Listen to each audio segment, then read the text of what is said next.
செய்யாறு அரசு மாதிரி மகளிர் மேல்நிலைப் பள்ளியில் இன்று 21/8/2025 வியாழக்கிழமை பாலைத்திணையின் சார்பாக பாரம்பரியமான இப்பள்ளியில் பாரம்பரிய உணவுத் திருவிழா கோலாகலமாக அரங்கேறியது.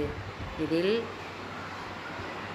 வண்ணக் கோலங்கள், பச்சரிசி மாவில் செம்மண் இட்டு அழகான கோலம், அடுத்ததாக உணவு மற்றும் விளையாட்டுக்கள், பாரம்பரிய விளையாட்டுக்கள் மாணவியர் விளையாடி காட்டினார்கள்.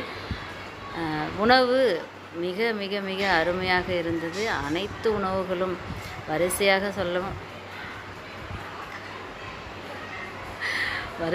சொல்ல முடியாது, அவ்வளவு உணவு வகைகள், அனைத்தும் பாரம்பரியமான உணவுகள், சத்துமிக்க உணவுகள். மாணவியர் அதில் உள்ள சத்துக்களையும் எடுத்து கூறி அழகாக விளக்கினார்கள். இதன் மூலம் மிகப்பெரிய மாற்றம் இந்த உலகத்தில் வரும் என்ற நம்பிக்கையோடு இந்த உணவு திருவிழாவானது சிறப்பாக நடைபெற்றது. கேழ்வரகு அல்வா புதுமையாகவும் இருந்தது. பாரம்பரியமான உணவு வகைகளும் இதில் பார்க்கப்பட்டது. கருப்பு கவுனி அரிசி லட்டு, வெல்லம் இட்லி,